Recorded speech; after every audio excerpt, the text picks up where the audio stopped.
Bem-vinda, bem-vindo ao BTC Journal, seu resumo de notícias de negócios comentadas e analisadas pela equipe da BTC. Meu nome é Gustavo Habib, eu sou instrutor de Soft Skills e Marketing pela BTC e no episódio de hoje, dia 13 de agosto de 2020, falaremos sobre novo episódio de Microsoft e TikTok. Vamos falar sobre a Amazon e possível destino de Sears e JCPenney. Também vamos falar sobre Odebrecht e Braskem, Airbnb, possível IPO, Banco do Brasil e os negócios de Elopar e Cielo. Também falaremos sobre Natura investindo em Singu, Raia Drogasil e seus resultados e o mercado de farmácias, Mercado Livre arrebentando, Uber e Movida. E também falaremos sobre Johnny Rockets e estrutura, estratégia de marketing, resultados da Gafisa e a aquisição da Stone, da Lynx pela Stone. Então tem bastante notícia para falar hoje e estou com meus caríssimos colegas de bancada aqui, Mayara Rocon, instrutora de marketing e estratégia. Fala, Má, tudo bem? Oi, Habib. Oi, Renato. Tudo bem? Um prazer estar aqui com vocês. Muito bem-vinda. E também com a gente aqui, Renato Aracaki, instrutor de finanças corporativas, valuation e estratégia da BTC. Fala, Renato.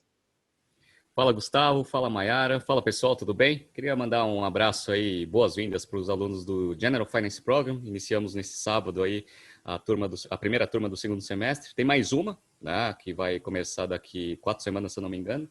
Mas um prazer a todos aí. Espero que vocês trabalhem bem esse semestre aí os conceitos de mercado financeiro. Queria mandar um abraço também para os alunos aí das turmas de negociação, onde a gente finalizou o curso essa semana. Sendo bem legal, o pessoal com sangue nos olhos aí na negociação.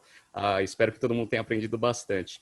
E a gente está com as nossas turmas abertas aí para o segundo semestre, do nosso curso de modelagem e do nosso curso de mercado financeiro, que é o General Finance Program. Então, entre no nosso site www.btcompany.com.br/GFP, se for o de finanças, EBP, nosso curso de modelagem. Ambos vão começar aí as turmas novas nas próximas semanas. Então, não perca essa oportunidade. E vamos para cima, tem bastante coisa para a gente comentar de novo. Pois é, muita coisa. E aproveito para pedir para você seguir a gente também no Instagram, @instabtcompany. Segue lá, tem bastante conteúdo exclusivo. Bom, vamos começar, pessoal. Tem muita notícia hoje, né? Então a gente pode começar aqui. Eu queria falar sobre um assunto que a gente já vem tratando aí há um tempinho, né, pessoal? Que é essa possível aquisição do TikTok pela Microsoft, né? E aí tem uma notícia da Forbes aqui, queria que a Mayara comentasse rapidamente, né? A notícia tem o seguinte título: Microsoft enfrenta desafios técnicos em aquisição do TikTok. Né? Então, Mal, o que está acontecendo? Quais são os últimos capítulos aí dessa novela do TikTok? Rabi, bem como você falou, tem uns assuntos que a gente começa falando aqui e depois tem que continuar falando, porque eles estão muito quentes, né? E esse do TikTok é um deles. Então, o TikTok ele já tinha se mostrado como uma preocupação para os Estados Unidos e várias autoridades dos Estados Unidos comentaram em banir esse aplicativo do país. E agora a Microsoft falou que quer comprar o TikTok, né? Então o Trump ficou bravo, mas óbvio que não dá para ficar bravo com a Microsoft, então falou assim, ó, você tem até 15 de setembro para fechar algum acordo que proteja os dados dos americanos, né? E aí a Microsoft está tendo que se virar para isso. O que eles têm que fazer, na verdade, é extremamente difícil, que levaria mais de um ano para ser realmente feito, para ter toda essa proteção. Mas vamos lá, né? O que eles têm que fazer aqui? O TikTok, ele compartilha alguns recursos técnicos com outros produtos da ByteDate, que é a dona do TikTok, né? Então, teria que fazer essa separação de recursos técnicos e ele ter os próprios. Ele também usa algumas propriedades dessa empresa mãe, então ele teria que fazer as próprias propriedades dele. Ele também, o que a gente comentou lá do TikTok, acho que umas 2, 3 semanas atrás, né? É que o legal dele é que ele tem um sistema de recomendação com inteligência artificial excelente. Então, ele realmente recomenda o que você vai gostar e não precisa ser de algum amigo seu ou alguma pessoa que você siga, né? Então, esse é o tchan dele ali. Esse mecanismo de recomendação é do TikTok, mas os dados que ele usa, né, é compartilhado com outras empresas também. Então, teria que fazer essa separação. E, para piorar também, a Microsoft ela quer fazer essa compra só de alguns países, de Estados Unidos, Canadá, Nova Zelândia e Austrália.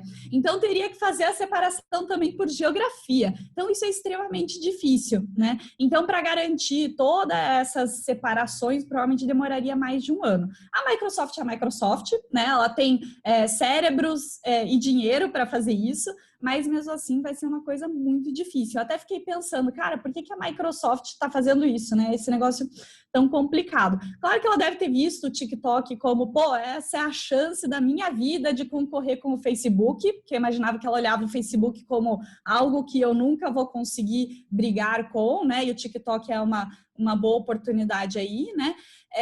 E talvez eles tenham pensado em técnicas de negociação aqui que a gente ensina no curso, né? Que o TikTok vai ser banido dos Estados Unidos, esse braço do TikTok vai valer 0 daqui a pouco, né? Porque ele não vai mais existir, ele vai ter que ser fechado. Então, o BATNA do TikTok é 0, então deixa eu tentar entrar nisso daqui que vai estar barato. Quem sabe, né, Habib? Pois é, né? Eles vão continuar nessa discussão, mas é importante entender, como você falou, Mayara, as dificuldades técnicas devido a essas restrições que estão sendo impostas, né? Então, isso não necessariamente vai fazer com que o negócio seja fácil, né? Tem uma dificuldade grande aí nessa segurança de dados.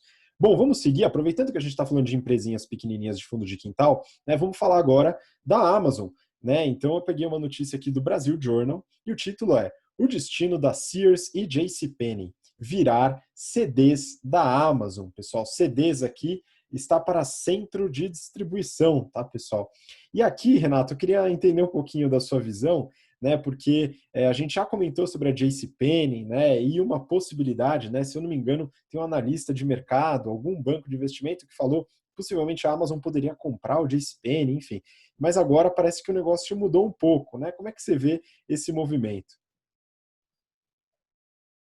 Bom, a gente tinha visto no passado, acho que foi uns 2, 3 meses atrás, que esse analista de mercado, nem lembro mais que banco de investimento que era, tinha falado que a Amazon estava negociando com a JCPenney, a princípio, para comprar a operação que estava em recuperação judicial, para conseguir pegar as lojas e transformar em centros de distribuição.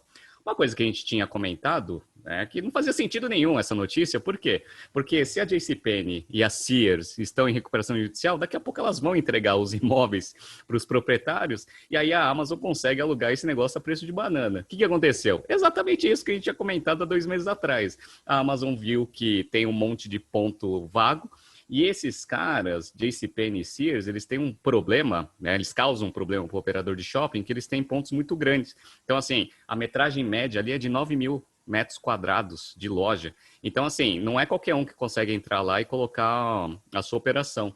Então, eles vão transformar esses pontos em centros de distribuição avançados, até para conseguir fazer a nível de entrega um pouco mais rápido. A princípio, a Simon está negociando 63 pontos da JCPenney e 11 da Sears com a Amazon. Vamos ver como que a coisa evolui. E isso faz sentido. A Amazon esperar eles entregarem os pontos e depois fechar acordos muito mais favoráveis do que comprar uma empresa em RJ, sendo que ela já vai quebrar de qualquer jeito, né? Então, agora, né, estamos dentro da normalidade de negócio.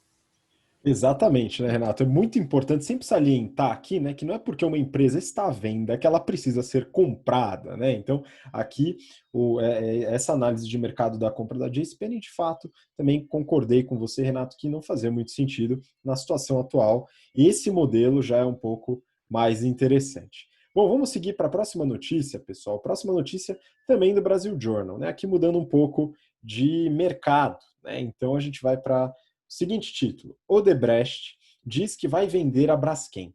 Falta combinar com a Petrobras. Né? Então essa notícia aqui fala do talvez último negócio que está andando aí, meio bambo, né? Mas está andando no grupo, né? Que é a Braskem. Né? E Renato, queria que você comentasse um pouquinho, né, sobre essa notícia. Né? O que você acha que vai acontecer com a Braskem?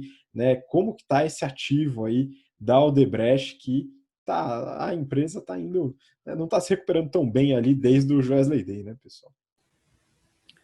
Vamos lá, pessoal. Basicamente, a Odebrecht está passando por muita dificuldade, né? Lava Jato, etc. Todo mundo já conhece. ela fez uma negociação com alguns credores e ela precisa levantar um pouco de dinheiro até para conseguir honrar o plano de recuperação que ele está executando, um dos maiores, se não o maior ali da história, aqui do Brasil principalmente. Aí o que aconteceu? Um ativo bom que eles tinham, que eles têm, aliás, é a Braskem. Eles já tentaram fazer alguns acordos no passado para tentar vender essa operação e não conseguiram.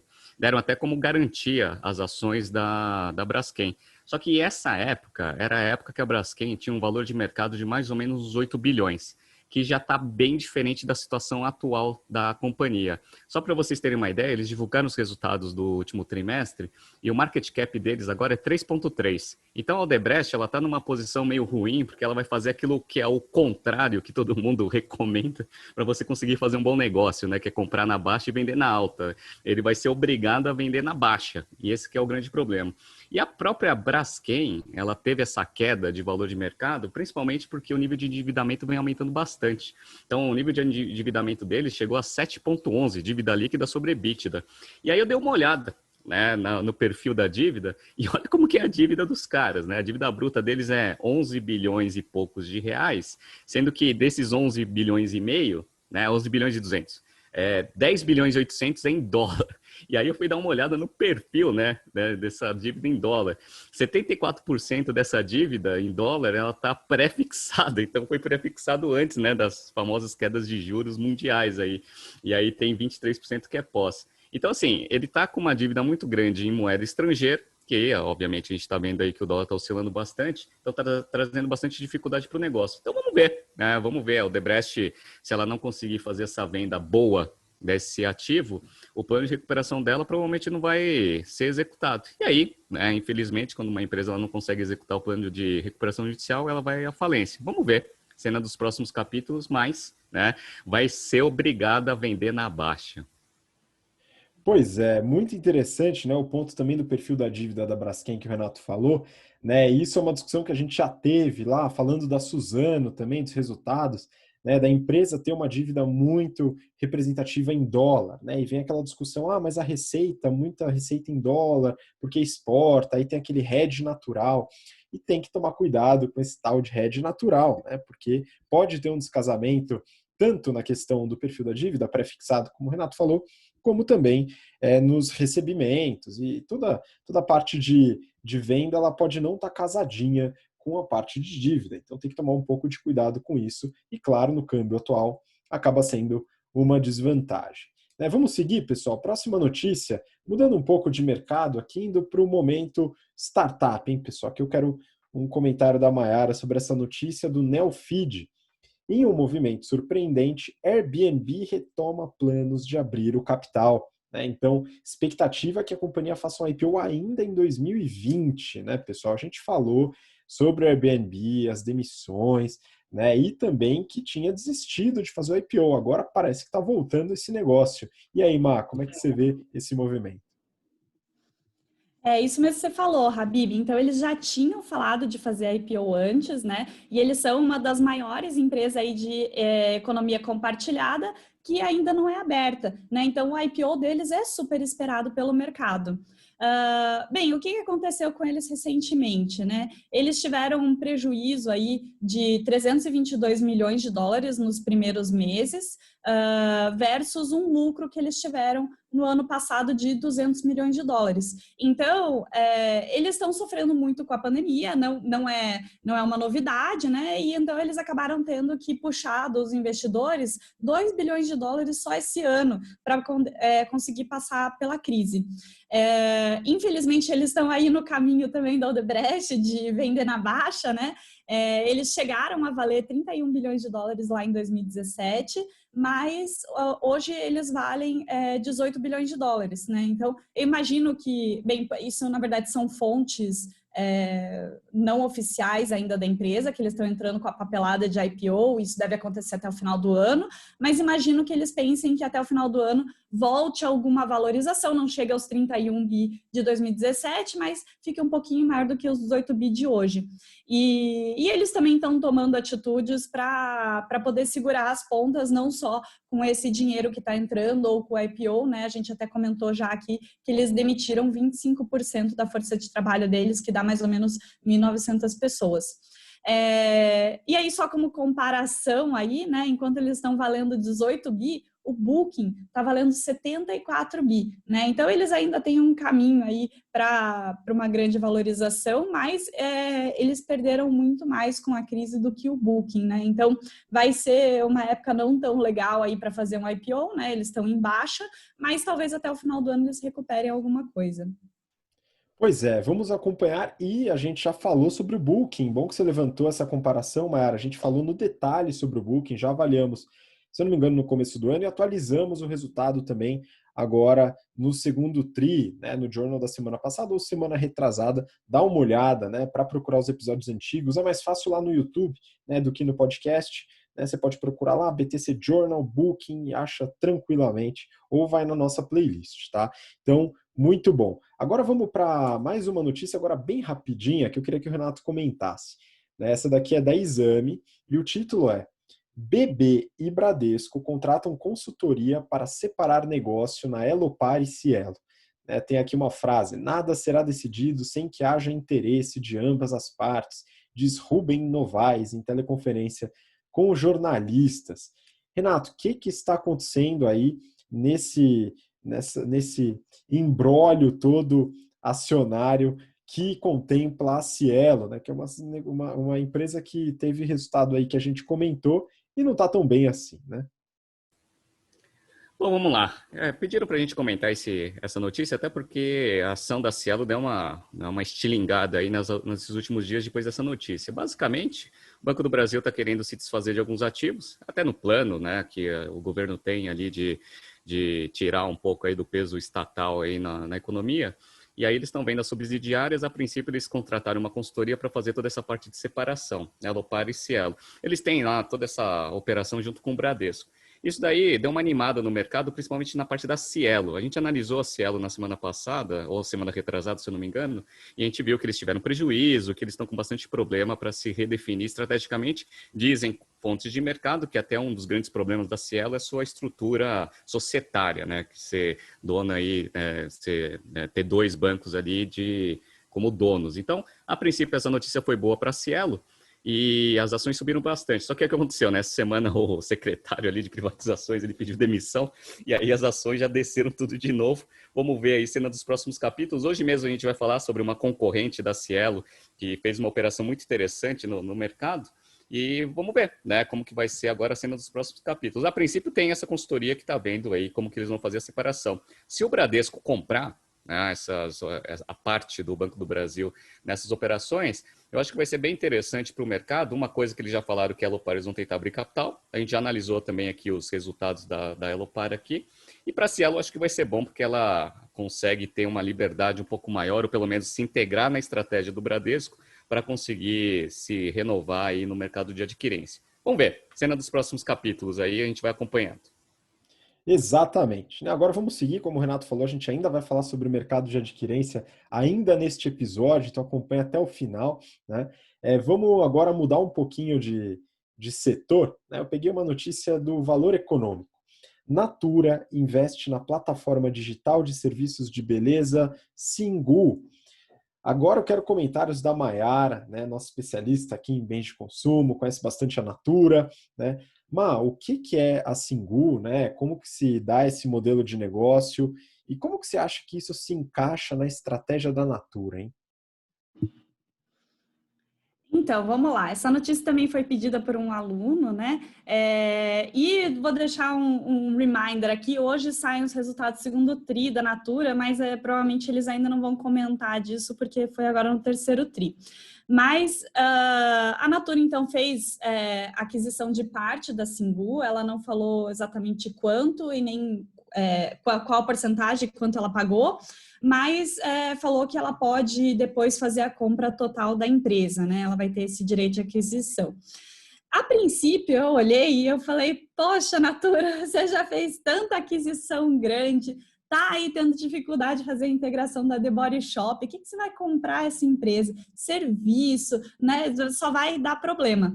Mas depois eu fui ver melhor aqui o negócio e realmente faz sentido, não para ser realmente algo parte do negócio da Natura, mas algo para ajudar a praça da Natura, que são as consultoras, né? Então, essa empresa, né, a Singu, na verdade, como se fosse um aplicativo de delivery de serviços de beleza, serviços de salão, né? Então, ela oferece maquiadora, cabeleireira, manicure, massagem, depilação, entre outros, para homem e para mulher, aliás, né, em casa. Então, você faz lá o pedido do que você quer, faz pagamento pelo app, e aí vai uma fornecedora, né, uma prestadora de serviço na sua casa. E a intenção aqui deles era oferecer uma renda extra para as consultoras, né? Então, nessa crise, na quarentena agora, algumas consultoras devem estar sem a renda do trabalho, né, primário delas, né? E aí a Natura quer cadastrar elas nessa base, nessa plataforma da Singu, para elas terem uma renda extra. Então, realmente faz sentido, né? Você manter uma base sólida ali financeira para a sua consultora, para garantir que ela vai também fazer um serviço legal para você e vai ser fidelizada, né? Então, é muito legal. Uma coisa interessante aqui da plataforma é que eles já têm mais de 2.000 clientes cadastrados e mais de 3.000 profissionais cadastradas.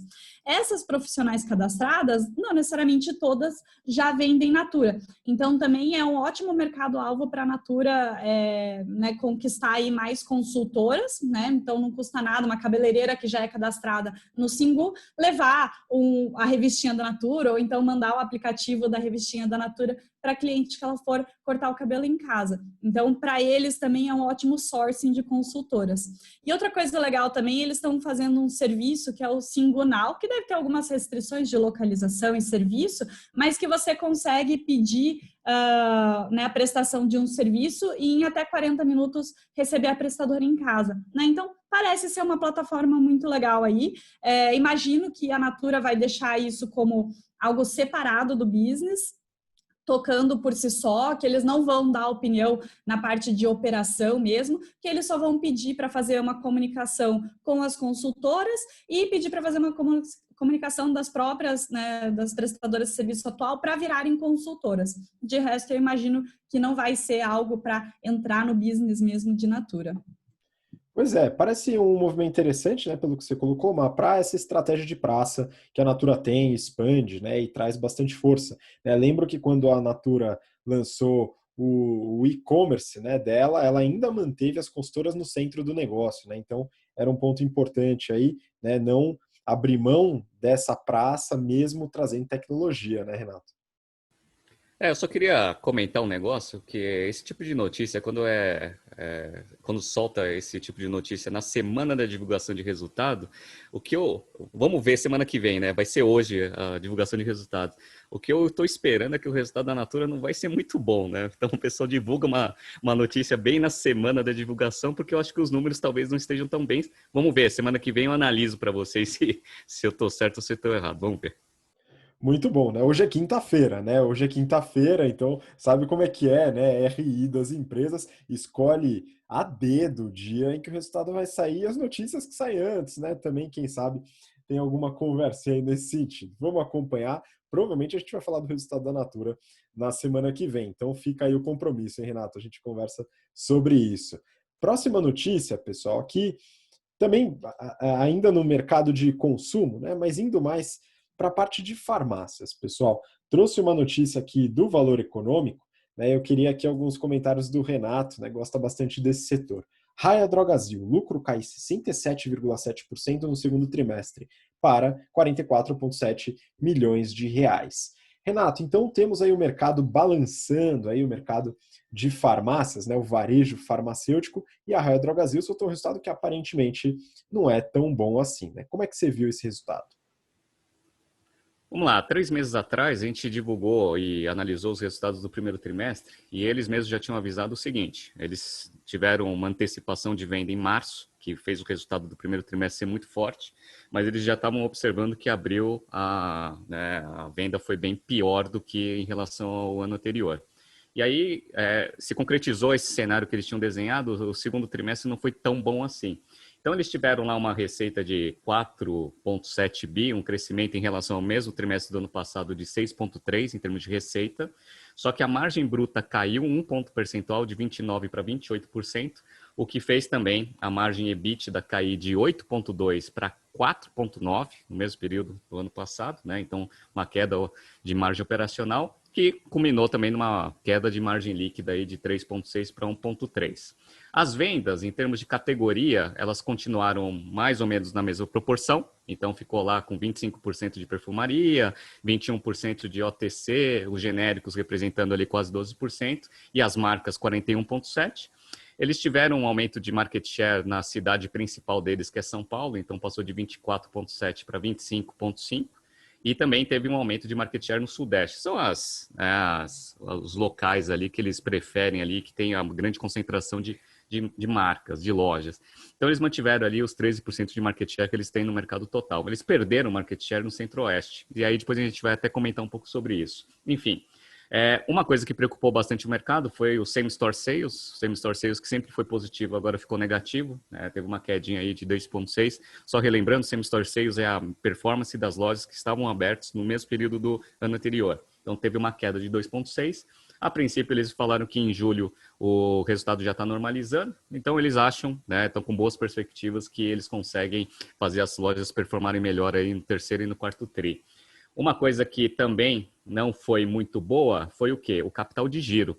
Então, eles colocam lá o famoso ciclo de caixa, que a gente vai começar a ver nas aulas do GBP desse semestre.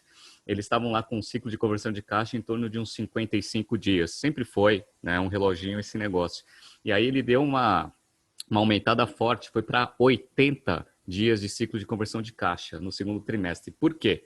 Porque o estoque ele passou de 102 dias para 119 dias. Isso daí causou um impacto muito forte no capital de giro, o que fez a empresa ter um fluxo de caixa operacional negativo. Para vocês terem uma ideia, no segundo trimestre de 2019, eles tiveram uma geração de caixa operacional de 200 milhões e agora eles tiveram uma queima de caixa por causa desse empacamento aí de estoque de 286 milhões de queima. Então, assim, e aí isso pegou muito forte, né, nos resultados, os analistas ficaram bem preocupados, as ações caíram bastante, mas eles falaram que foi um erro, né, que eles vão tentar normalizar isso ali para os próximos trimestres, porque a demanda já começou a melhorar. Uma coisa interessante é que eles falaram que, obviamente, as lojas em shopping estão performando muito pior em relação às lojas de rua, porque a loja de rua eles têm uma liberdade maior para abertura, etc. e tal, o shopping já está com bastante restrição.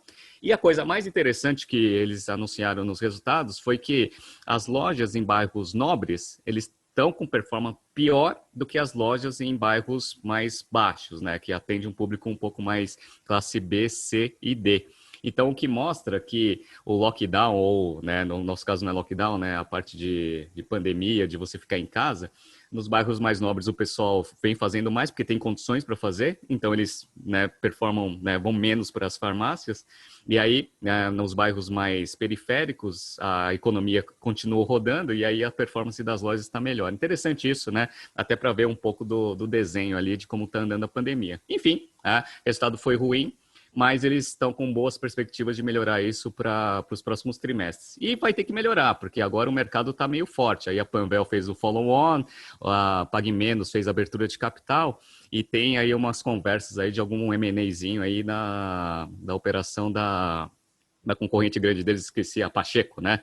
Então vamos ver, né? É um mercado que está bastante competitivo aí, vamos ver se a Raia Drogasil continua sendo uma das melhores empresas no setor, na Bolsa, ou se ela vai ter a concorrência desses novos players.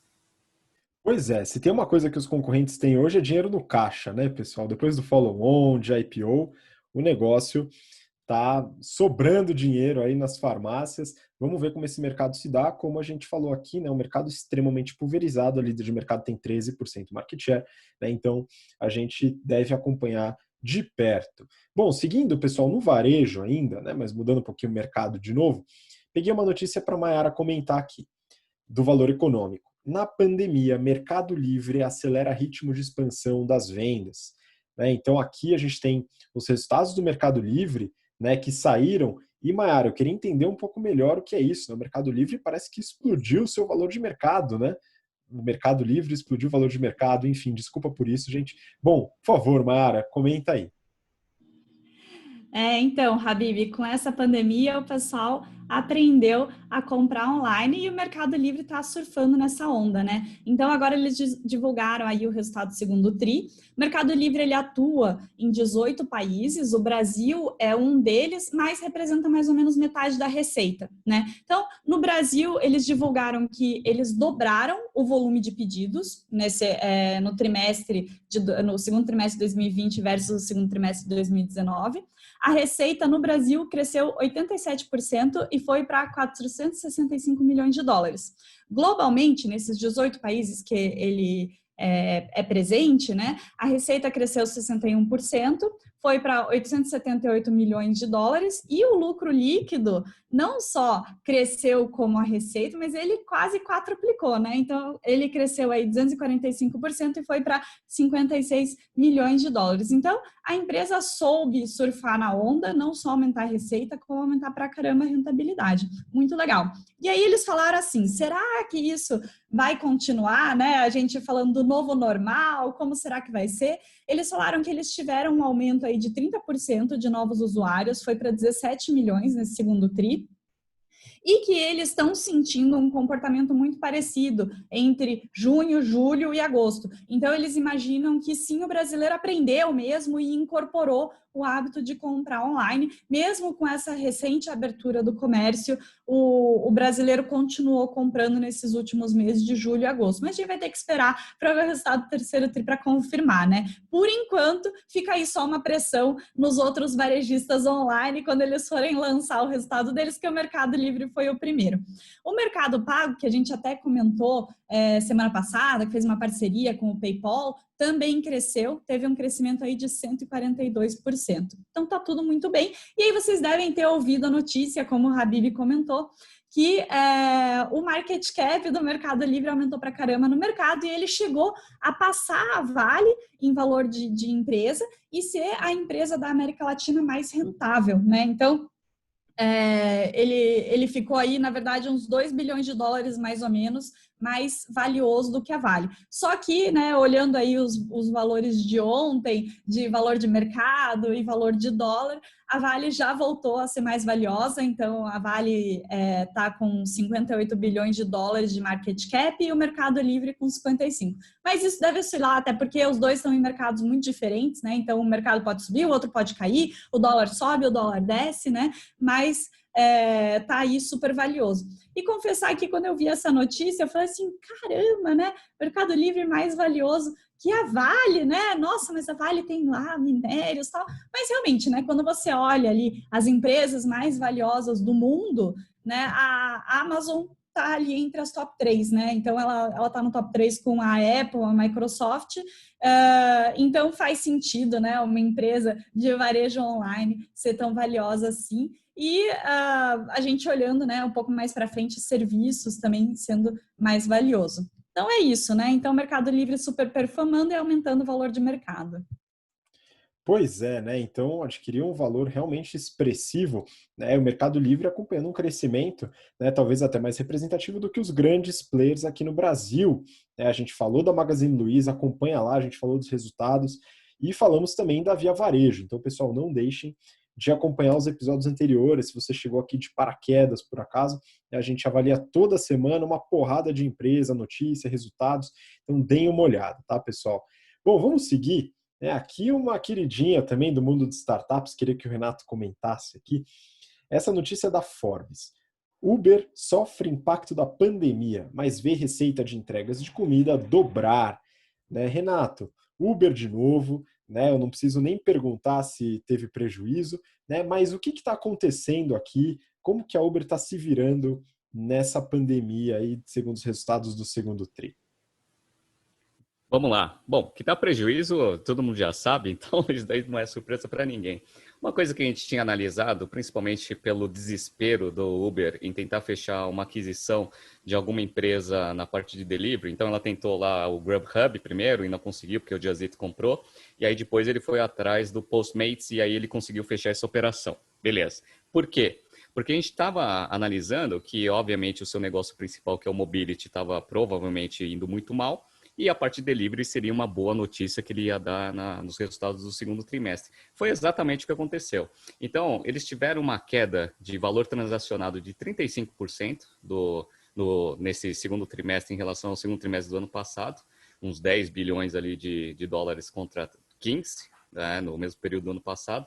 De receita para eles, houve uma queda de 29%, de 3,1 bilhão de dólares para 2,2, e, obviamente, a parte de EBITDA, etc., ficou tudo negativo. Então, o EBITDA ele caiu de 600 já era negativo, tá? 656 negativo para 837 negativo.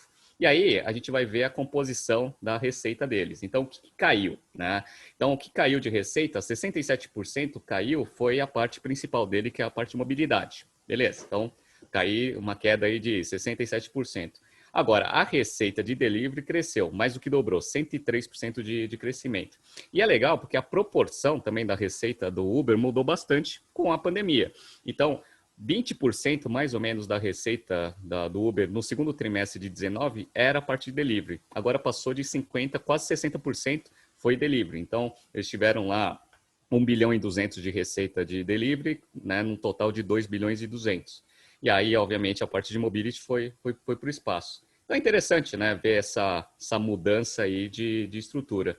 Quando você compara resultado do Uber em relação ao mesmo trimestre do ano passado, o resultado não foi tão ruim quando você analisa só os números, né? Então, houve uma queda aí de receita, só que o prejuízo operacional do Uber no segundo trimestre do ano passado foi de 5,5 bilhões de dólares, né?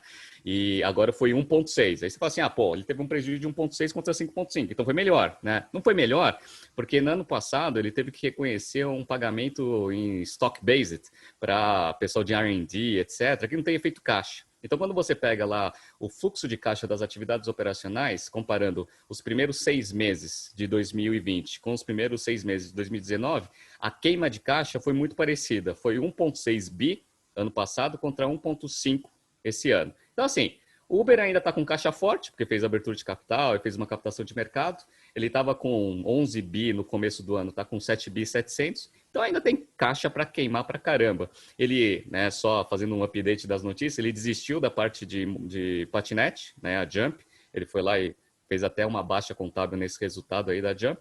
Acho que vai focar bastante no delivery e na mobility quando voltar. E aí a coisa mais engraçada que tem é que lá a apresentação deles de trimestre, então assim, né? Só tá para ver o EBITDA caindo, assim, né? Aí vai lá, a EBITDA do primeiro trimestre cai, do segundo trimestre cai, e aí depois eles fazem uma seta para cima falando assim, esperamos chegar em 2021 com uma margem EBITDA de mais 25%, né?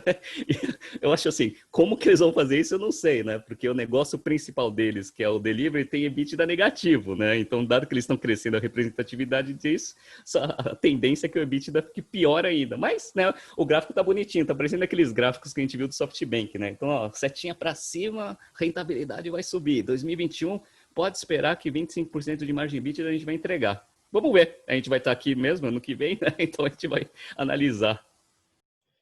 Exatamente, né? Isso me lembra muito dos livros de economia comportamental e finanças comportamentais mostrando a irracionalidade dos investidores no mercado, principalmente os investidores profissionais, tá? Então fica o meu abraço aí aos investidores profissionais que caem no conto do vigário. De qualquer forma, né, é interessante analisar essa modificação da receita.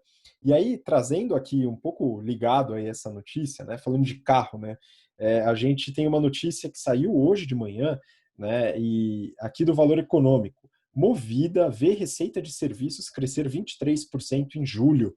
Segundo a companhia, a receita atingiu 122,7 milhões, 23,2% superior à média mensal do segundo TRI. Os dados ainda não são auditados, né? Então, o resultado está fresquinho da Movida, né? Acho que vale a pena compartilhar aqui. Então, eu vou compartilhar, depois eu vou até pedir aí um comentário do Renato, mas eu dei uma olhada nos resultados rapidamente, tá? Então, vamos lá. No segundo TRI, né, a Movida teve uma receita de 1,05 bilhões de reais. Tá? Então, 1 bilhão, né, de receita, um aumento de 5,8% em relação ao mesmo período do ano passado. Tá? Então, teve um aumento de receita. Mas você fala, bom, como assim teve um aumento de receita? A pandemia, todo mundo deixou de viajar, o que aconteceu? Né? Então, para entender, né, a gente tem que segmentar a receita. Então, a Movida ela tem 3 divisões, né? A divisão de aluguel, a divisão de gestão de frotas e a divisão de venda de seminovos, né? Se a gente somar aluguel e gestão de frotas, né, teve uma receita de 300 milhões. Seminovos, 750 milhões. O que aconteceu? Né? De 2019 para cá, teve uma mudança grande. Né? Diminuiu muito a receita de aluguel e gestão de frotas. Né? Então, ela hoje é 300, né? Foi 373 no segundo tri de 19 e aumentou muito a de seminovos, né? De venda de carros, que é de 750, foi de 617. Tá? E aí, por que o resultado, né, no caso aqui, margem EBIT, né, tá de 4,8%, ela despencou, né, caiu 4,9 pontos percentuais, e o lucro líquido 2,6 milhões, né, uma queda de mais de 90% do lucro líquido. Né, você fala, nossa, resultado desastroso? Não sei, a gente tem que analisar no detalhe, né? Por quê? Porque a venda de seminovos, ela tem uma margem muito mais baixa, né? A margem aqui na venda de seminovos foi de 6,3%, a margem bruta, né?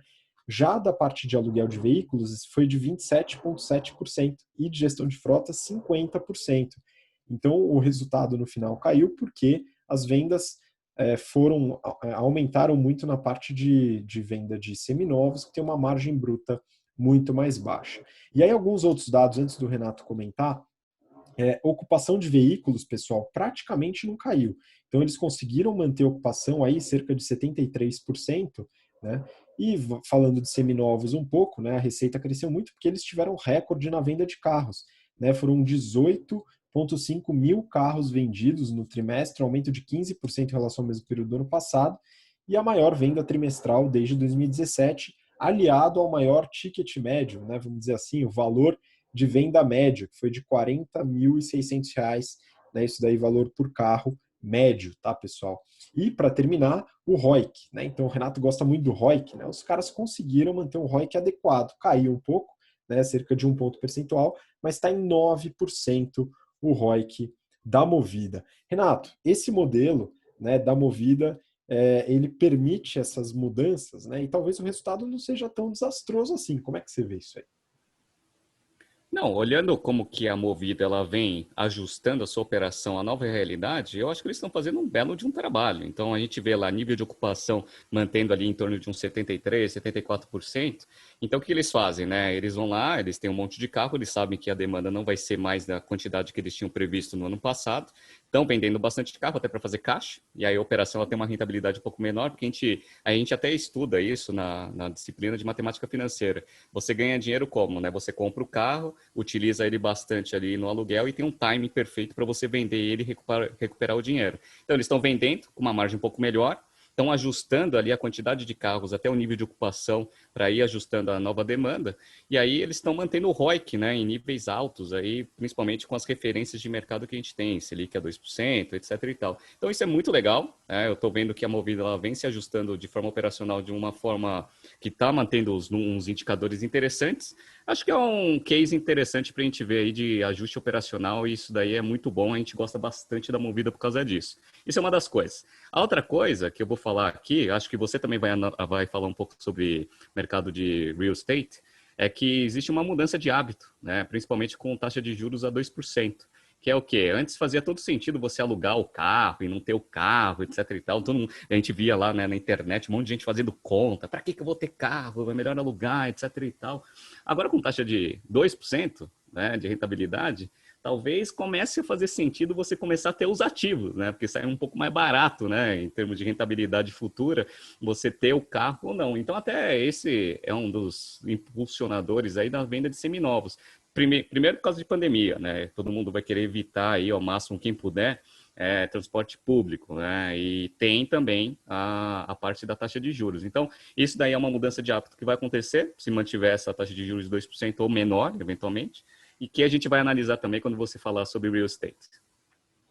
Muito bom, exatamente. Daqui a pouco a gente fala sobre o mercado de real estate, mas essa análise que o Renato falou é muito importante. Dependendo do cenário de taxa mínima de atratividade, a referência, né, de taxa de juros, a Selic, etc., muitas vezes essa discussão de posse ou de uso, ela pode voltar à tona mudando um pouquinho o cenário atual, né, onde passou bastante para o uso em si. Bom, vamos seguir aqui, mudando um pouco de de cenário aqui, tá, pessoal? E falando sobre uma empresa Essa daqui a gente nunca falou aqui no BTC Journal, hein, pessoal? Essa é novidade, queria alguns comentários da Mayara. Então eu peguei uma notícia aqui da Exame, né, e o título é Como a pandemia mudou a estratégia da rede de hamburguerias Johnny Rockets.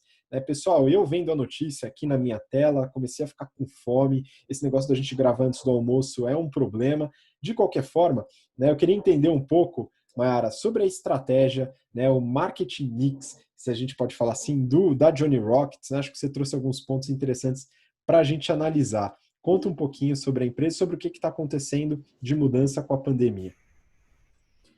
Então, para começar aqui, a Johnny Rockets é uma cadeia americana de fast food, que eu não tinha nem noção de quão grande eles são, né? Então, eles têm muitas lojas no Brasil, mas eles são tão grandes né, globalmente que eles são o top 10% mais bem avaliados do TripAdvisor, né? Então, você tem que ter um nome aí grande para você conseguir chegar ali também, né? Então, eles são aquela hamburgueria que tem uma decoração tipo anos 50, né?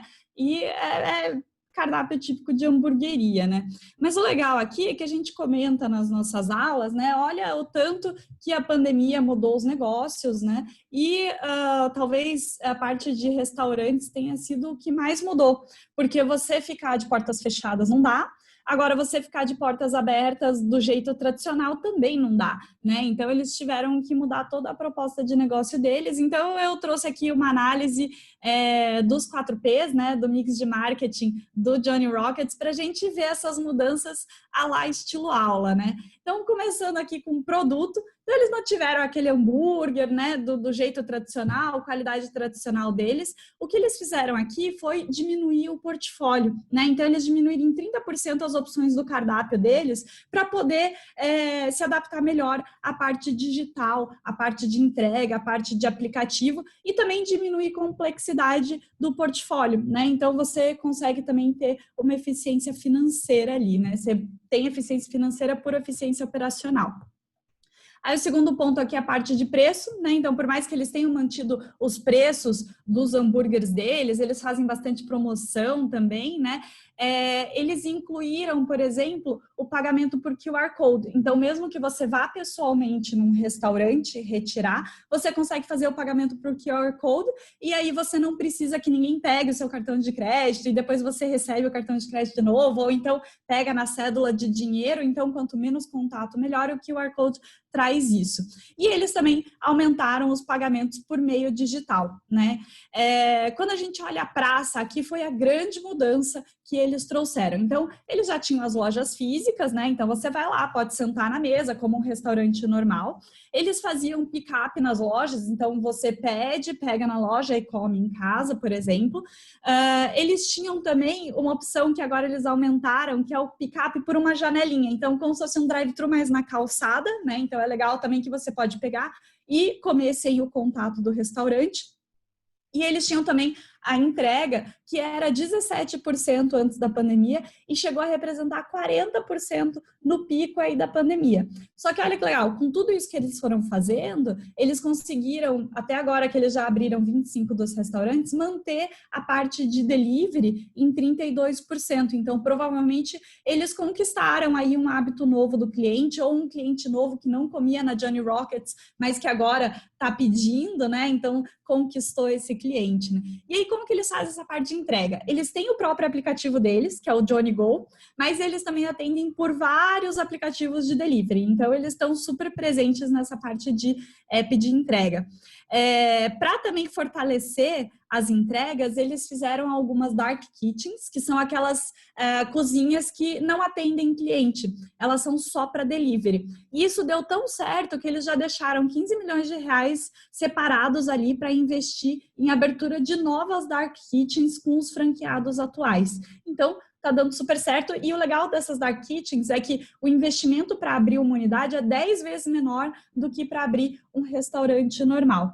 E aí, ainda dentro de praça, outra coisa legal que eles fizeram foi que você consegue agora fazer o pedido pelo WhatsApp e pegar pelo drive-thru. Então, olha só, né, a integração aí dos canais que eles estão fazendo para oferecer novas praças e diminuir o contato que as pessoas têm. E aí entra na parte, né, no último P aqui, o P de promoção, então como que eles promovem o business deles, né? Eles agora estão falando muito na comunicação deles sobre essas mudanças que eles fizeram, não só para você poder adotar o pedido por entrega, né? Tipo, tô com medo de sair de casa, então eu adoto o pedido por entrega, mas também para passar segurança e confiança para o cliente de que eles estão fazendo várias mudanças para diminuir o contato, diminuir chance de contágio, né? Cuidando da saúde do cliente e também do funcionário. Então, por exemplo, sendo transparente, falando, gente, agora, né? Se você quiser vir na loja, você pode pagar por QR Code e aí você não precisa ter contatos, né? Então, olha que legal, eles se reinventaram aí na pandemia, conseguiram mudar os 4 Ps para ter um business legal e eles estão indo bem e estão super otimistas. Então, além desse investimento em Dark Kitchens, eles já falaram que até o final do ano vão abrir mais 6 lojas normais, físicas, restaurantes, de tão bem que estão indo. Muito bom, muito interessante, né? Uma empresa nova aqui no BTC Journal, né? Interessante o modelo, muito grande, né? Mais um modelo de franquia. Isso que você falou, mas eu achei muito legal do investimento mais baixo nas Dark Kitchens para poder se adaptar, né? Isso é muito interessante, dá oportunidade para quem quiser abrir um negócio, eventualmente com capital menor e talvez até reduzindo o risco. É interessante, muito bom e ótima análise dos 4 Ps, né? A gente faz bastante isso lá nas aulas de marketing, né? A primeira aula a gente dedica bastante a fazer esse tipo de mapeamento, né? E depois a gente entra no detalhe, né, em cada uma das estratégias. Bom, vamos seguir aqui, voltando ali para o que o Renato tinha comentado, o mercado de real estate, né? Então, essa notícia do Valor Econômico, Gafisa volta a lançar projetos no terceiro trimestre, né? Isso daqui é uma boa notícia, né? Porque ela não lançava desde 2018. Então vamos lá, né, Renato? Só uma curiosidade, né? Então você acha que o pessoal agora vai parar com aquela discussão de alugar, comprar apartamento? Todo mundo vai começar a comprar? O que você acha? Eu acho, porque uma conta que me faziam antes, e que fazia sentido, né, com taxa de juros alta, era o seguinte, você aluga um apartamento por um valor, né, aluguel, valor do imóvel de 0,3, 0,4, que era o tradicional de mercado. 0,3, 0,4, meu amiguinho, dá muito mais do que o famoso 2% ao ano aí ao mês, tá? 0,3, 0,4 ao mês, dá muito mais do que o famoso 2% que a nossa Selic aí tá valendo. Então, tá valendo a pena, eventualmente, se você tem dinheiro, você comprar um apartamento ao invés de alugar. E ainda tem toda a parte de condomínio, etc. Mas você também teria, né, se você estivesse alugando ou comprando. Mas, enfim, acho que é uma conta que mudou. E se mantiver essa taxa de juros muito baixa, talvez faça sentido, se você tem dinheiro na mão, comprar um apartamento ao invés de alugar. Mas, assim, você também perde a flexibilidade. Então, tem várias coisas aí que tem que ser colocadas na análise, mas assim, em termos financeiros propriamente dito, 0,3, 0,4, que é o que está ainda, né, os preços dos aluguéis, ele já não está valendo mais a pena. Então, aquele negócio de alugar, né, financeiramente faz muito mais sentido que comprar um apartamento, as contas precisam ser revistas. Muito bom, né? Tem o pequeno disclaimer que você colocou aqui, né? Se a pessoa tem o dinheiro na mão, né? Porque o crédito imobiliário continua caríssimo, né? Maravilha, obrigado Itaú, Bradesco, Santander. Um agradecimento especial a vocês nesse episódio por manter crédito imobiliário a 8%, enquanto a Selic está a 2%. Bom, voltando ao episódio, né? Muito importante, né, colocar esse disclaimer. E, bom, a pessoa precisa ter o dinheiro. Para a Gafisa, Renato, vou te falar que isso talvez seja uma boa notícia, né? Dado que eles têm imóveis de altíssimo padrão e eles estão esperando que o pessoal compre, porque a situação não está nem um pouco agradável, né? Eu dei uma olhada aqui nos resultados, né? Eu venho acompanhando o mercado imobiliário aí há um tempinho, né? E a Gafisa, a gente já falou sobre a Gafisa. A Gafisa estava numa situação extremamente complicada no ano passado, precisava fazer, era questão de vida ou morte, né? Fazer um novo aporte, né? Ter um follow-on, conseguiram, né? Então estão sobrevivendo, mas a operação está capengando, né? Vamos lá. Aqui o resultado saiu, né, do segundo TRI de 2020 e eles tiveram, né, vendas brutas, né, a venda das unidades de 41 milhões. Né? Teve um aumento em relação ao primeiro TRI, que foi de 38, mas em relação ao segundo TRI de 19, né, mais de metade aí de queda, né? Foi 87 milhões no segundo TRI de 19. Agora, o que assusta aqui, Renato, são as vendas sobre oferta, né? Então, a venda em relação ao que eles têm de imóveis disponíveis, né? Esse valor no segundo TRI foi de 2,39%. No primeiro TRI, né, tinha sido de 3,2%, e no segundo TRI de 19, 5%. Né? Se a gente pegar os últimos 12 meses, isso dá 14%. E a gente avaliou a UINC recentemente, e o VSO, né, venda sobre oferta, estava de 19, né, bem mais alto do que da Gafisa. E a Gafisa está caindo a cada trimestre, isso é um problema. Outra coisa que aumentou bastante, isso é ruim, foi o número de distratos. Né?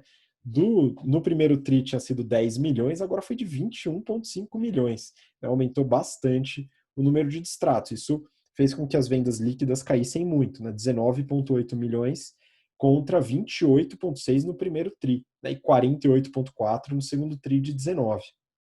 Aí vamos para a receita líquida. Né? E aí tem um ponto importante, eu vou até fazer uma breve comparação com a Mitre, que é tema da notícia também. Então a notícia da Gafisa fala bastante sobre a Mitre, que a gente avaliou também, abriu capital recentemente, a gente fez análise de prospecto, tudo aquele negócio, acompanha lá. Né? Eu só estou fazendo uma atualização dos números aqui. Receita líquida da Gafisa, 83,8 milhões. Né? E aí você fala, bom, muito maior do que as vendas. Sim, porque engloba incorporação, permuta, prestação de serviços, etc. Né? A receita no primeiro TRI foi de 71, então teve um aumento. Tinha sido de 100 milhões no segundo TRI de 19, né? E a receita da Mitre foi de 65 milhões, tá? Então, só para ter uma base comparativa. O problema aqui, pessoal, margem bruta. A margem bruta é de 27,1%, reduziu em relação ao segundo TRI de 19, e ela está bem menor do que a margem bruta da Mitre, né, como comparação, que é de 31,9%, que também caiu, tá, mas caiu pouquinho, 0,3 pontos percentuais. O lucro líquido, né, não teve lucro, prejuízo, 23,5 milhões de reais de prejuízo, né, foi 25 no primeiro TRI, e 12 também de prejuízo no segundo TRI de 19. Tá? Então faz tempo que a Gafisa aí não enxerga um bottom line positivo, né, pessoal? O lucro líquido da Mitre, por outro lado, foi de quase 10 milhões de reais. Né? Teve uma queda de 37%, mas ainda lucrativo.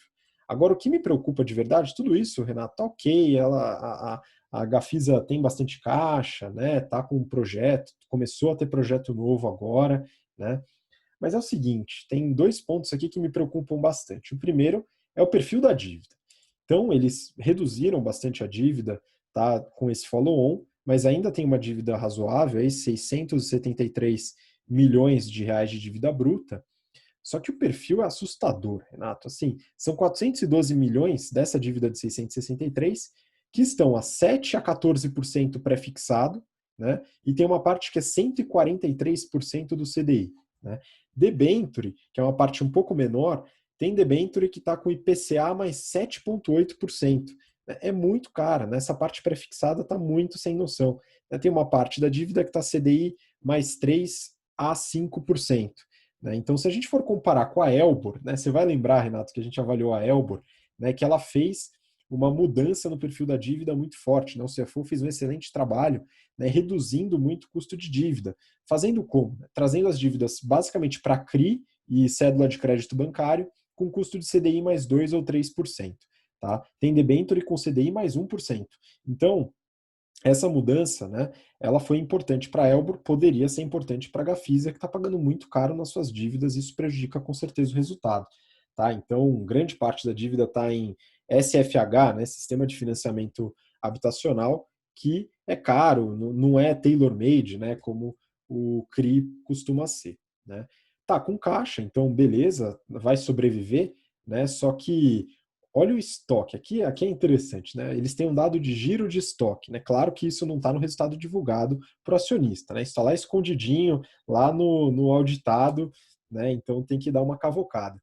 Né? Giro de estoque, né? 73 meses, pessoal, 73 meses para poder girar o estoque. O número só vem aumentando trimestre a trimestre. Foi 38 no segundo tri de 19, 59 no primeiro de 20 e agora 73.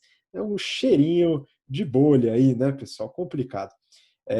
Land Bank, né, 3.900, mas muito provavelmente eles talvez tenham que se desfazer de alguma coisa, dado essa perspectiva né, venda sobre oferta muito baixo e reduzindo, e um giro de estoque tão alto assim, né, o negócio está um pouco complicado, né, Renato?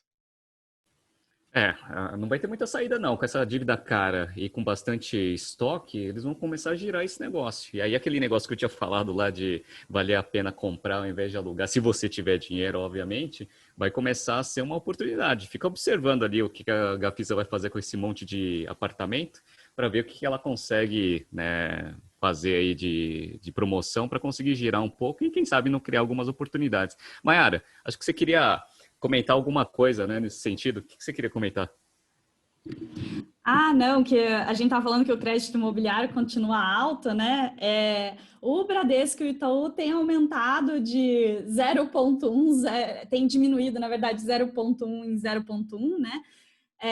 Mas a Caixa lançou aí um que é uma taxa pré-fixada mais inflação, já que agora a inflação está baixa, né? Antes era a taxa mais TR, a TR está zero, então não está fazendo sentido essa atualização. E aí a Caixa lançou essa taxa mais IPCA, que é super legal, né? A inflação baixa, faz todo sentido e tal. O problema é que as pessoas não conseguem ser atendidas na Caixa, né? Então, cada vez mais com esse horário reduzido, os atendimentos da Caixa não estão acontecendo. E depois do auxílio emergencial também, as pessoas estão indo muito na agência, né? Então, realmente, o que o Habib falou ou o crédito está caro, ou o crédito está barato, inacessível, né? Mas, realmente, tem que dar uma melhorada aí. Pô, excelente ponto, Mai. É importante que o crédito esteja disponível e as pessoas estejam disponíveis para vender esse crédito também, né? Muito importante. Tomara que tenha uma guerra de preço, vai me ajudar bastante aqui, viu, gente? Então, vamos acompanhar esse mercado importantíssimo. Mas vamos agora para a última notícia, mudando bastante de mercado, né? Essa eu quero que o Renato entre a fundo aí, que eu sei que ele gosta bastante desse setor. Valor econômico. Stone acredita que nem toda a sinergia do negócio com a Lynx será capturada em 2021.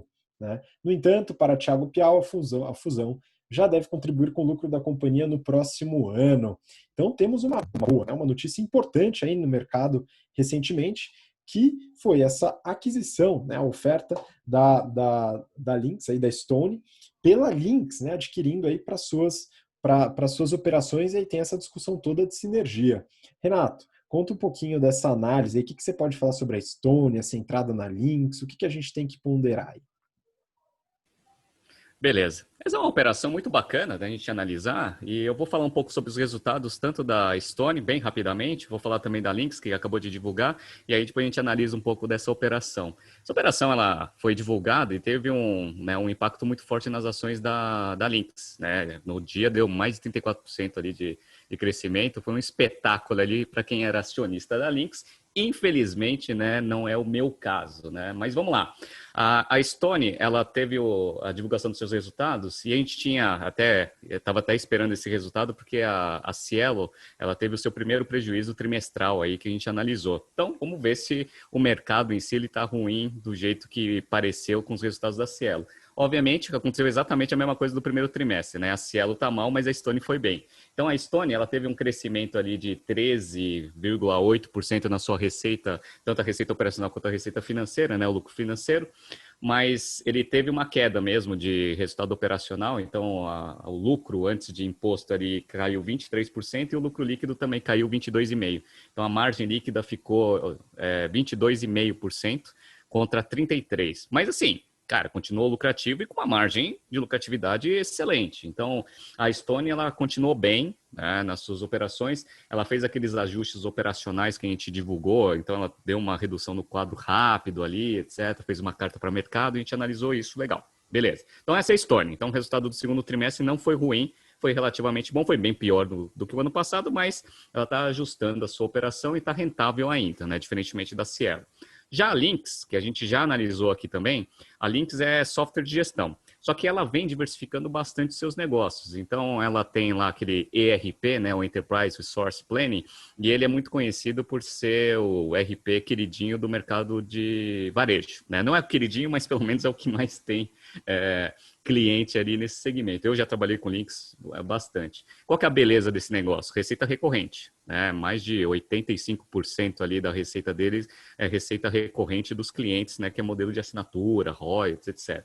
Mas enfim, vamos lá. Vamos para a receita dele. Resultado do segundo TRI também que foi divulgado. A receita, ela cresceu. Receita líquida cresceu 11%. Só que todo o resto, os índices de lucratividade caíram. Então, teve uma queda de 98% no lucro antes de receita financeira e que teve uma redução forte também na lucratividade, 77% a menos de lucro líquido. Então, a receita ficou ali, receita líquida em torno de uns 213 milhões de reais, com lucro líquido ali em torno de uns 2 milhões e 800. Beleza. Aí, só precisa tomar um cuidado, porque é aquele negócio que a gente analisou semana passada no balanço do Iguatemi.